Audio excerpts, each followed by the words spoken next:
इसको ही कहते हैं पंचभूत संस्कार, जो कि अग्नि का संस्कार है। तब जो है अग्नि का स्थापन होता है, वह क्रिया के अनुसार अग्नि का नामकरण होता है। 56 अग्नि का नाम है। कौन सी क्रियाएं की जा रही है, उस क्रिया को करने के लिए उस अग्नि का स्थापन करते समय अमुक नाम अग्नि महम उपसमादधे, अमुक नाम के अग्नि को हम आधान करते हैं, रखते हैं। यदि अग्निमंथन के द्वारा अग्नि प्रकट करना है तो उसमें 3 अग्नि प्रकट होते हैं। एक यज्ञाग्नि होते हैं, एक पावक अग्नि होते हैं, एक बीट नाम के अग्नि होते हैं। यज्ञाग्नि देव कार्यों में यज्ञाग्नि को लिया जाता है। भोजन इत्यादि बनाने में पावक नाम के अग्नि का ग्रहण किया जाता है। मांस इत्यादि पकाने, मुर्दा इत्यादि जलाने में बीट नाम के अग्नि का प्रयोग किया जाता है। ये 3 प्रकार के अग्नि अग्नि के द्वारा प्रकट होते हैं। अब स्थापन करते समय बीट नाम के अग्नि का एक भाग उस अग्नि में से निकाल करके कुंड या स्थनिर के नैऋत कोण में रख करके जल से शांत कर दिया जाता है।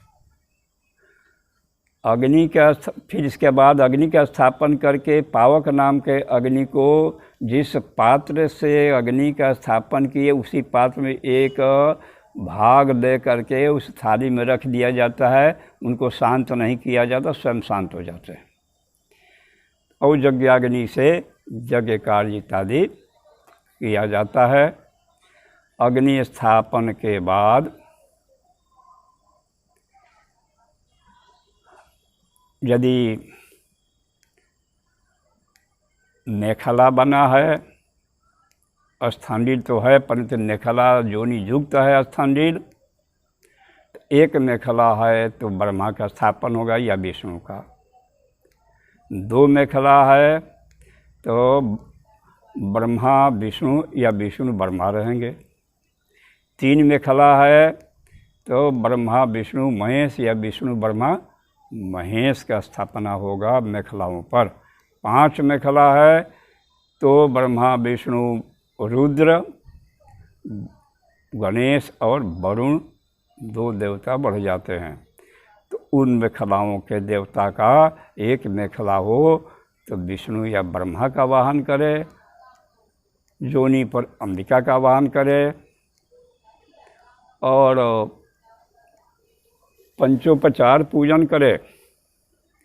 उपचार जो होता है सबसे न्यून उपचार पंचोपचार है। वो पंचोपचार गंध पुष्प धूप दीप नैवेद्येति पंचक, गंध पुष्प धूप दीप नैवेद्य, ये 5 उपचार है। इसके बाद में यदि अधिक पूजन करना है तो 10 उपचार ले। जिस देवता का आवाहन करना है तब तो वहाँ पर तो 16 करना पड़ेगा। 16 में सर्वप्रथम देवता का आवाहन, देवता के मंत्र, जो जिस देवता का जो मंत्र है उस देवता के मंत्र से आवाहन करना, आसन देना, पाद देना, अर्घ देना, आचमनीय देना, स्नान कराना, वस्त्र पहनाना, जगह पवित्र देना, गंध पुष्प धूप दीप नैवेद्य तांबूल दक्षिणा, सांगता दक्षिणा है, और प्रदक्षिणा पुष्पांजलि, यही 16 है जो कि जिस आवाहन के समय में 16 का उपयोग किया जाता है। और यदि पहले से स्थापित देवता हैं तो वहाँ पर पंचोपचार कीजिए, 250 कीजिए। इसके बाद जो त्रिशतोपचार होता है 32 और विरोध हो जाता है। इसके बाद चतुष्षष्ठी उपचार होता है 64 उपचार और इसमें वृहद हो जाता है। राजा महाराजा लोग राजोपचार करते हैं, नृत्य गीत वाद्य इत्यादि सब राजोपचार में छत्र चमोर इत्यादि सब आ जाता रहा। इस प्रकार से ये उपचार है। जिस देवता का हम पूजन करने जा रहे हैं तो पंचोपचार पूजन करेंगे कि दसोपचार पूजन करेंगे, किस उपचार से पूजन करेंगे संकल्प में कहना चाहिए। और समर्पण में पूजन हो जाने के बाद में अनेन षोडशोपचार पूजनेन या अथवा अनेन पंचोपचार पूजनेन दसोपचार पूजनेन वा अमुक देव प्रियताम न मम, ऐसा बोलना चाहिए। समर्पण में अवश्य कौन से उपचार हम किए, ऐसा नहीं कहने न उपचारे न अमुक देवता प्रियताम न मम, ऐसा न कहे। उसका उपचार कौन से उपचार हम किए देवता को निर्देश अवश्य दे। इस प्रकार से ये उपचार का विषय हुआ। अब जो है अग्नि स्थापन के बाद यदि अनुष्ठान है, यज्ञ है, तो ग्रहों का स्थापन होता है, प्रधान का स्थापन होता है, योगिनी क्षेत्रपाल वास्तु इत्यादि इत्यादि देवताओं का पूजन, मंडप पूजन इत्यादि इत्यादि सब किया जाता है।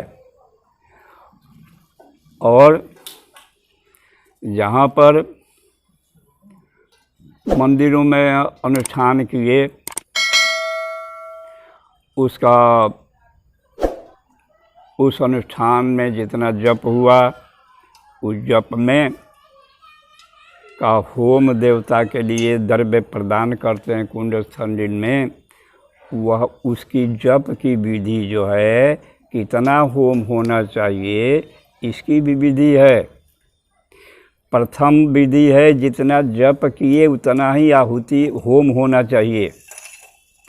दूसरे पक्ष में चतुर्थांश होना चाहिए, फिर पंचमांश होना चाहिए, फिर दशांश होना चाहिए। और यदि उससे भी सामग्री की कमी है तो शतांश, सौवा भाग, जप का सौवा भाग से होम करने की विधि प्राप्त है। तो जो जिस पक्ष को लेना हो विद्वान जजमान स्वयं समझ दे कि जप के हमको से होम का कौन सा पक्ष लेंगे। इस प्रकार से ग्रहों के स्थापन के बाद कुश के द्वारा, पत्रों के द्वारा कुशकंडिका किया जाता है। उस कुशकंडिका में अग्नि स्थापन के बाद अग्नि के उत्तर तरफ पूर्वाभिमुख ब्रह्मा को बैठा करके यजमान उत्तराभिमुख होकर के संकल्प करता है कि अस्मिन् होम कर्मणि कृताकृतवेक्षणार्थम ब्रह्म कर्म कर्तुम अमुक गोत्रम अमुक सन्मानम ब्राह्मणम ब्रह्मत्वेन त्वामहं वृणे। ब्राह्मण ब्रह्मा कहते हैं वृतोस्मि। ऐसा करके ब्रह्मा को आदरपूर्वक हाथ पकड़ करके अग्नि के दक्षिण तरफ जो आसन दिया गया है पीठ, उस पीठ पर आदर्शपूर्वक बैठावें। क्योंकि ब्रह्मा यज्ञ अनुष्ठान का अधिपति होता है, मालिक होता है। आचार्य मालिक नहीं होता। आचार्य जो है क्रिया को कराने वाला अथवा क्रिया को करने वाला आचार्य होता है।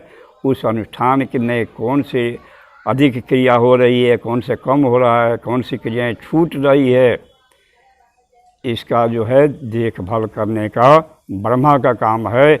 इसलिए ब्रह्मा के चारों वेद के ज्ञाता, शास्त्रों के ज्ञाता, जो क्रिया हो रही है उसके पूर्ण ज्ञाता ब्रह्मा को होना चाहिए।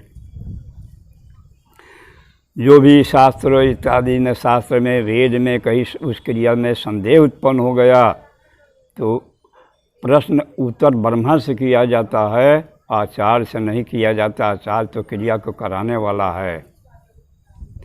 तो ऐसे तत्वज्ञ ब्रह्मा को बैठावे और इसके बाद प्रणीता का प्रणयन करे। आगे जो है क्रिया चलाई जा रही है, जहाँ जहाँ प्रसंग आएगा हम बोलते जाएंगे। चलो।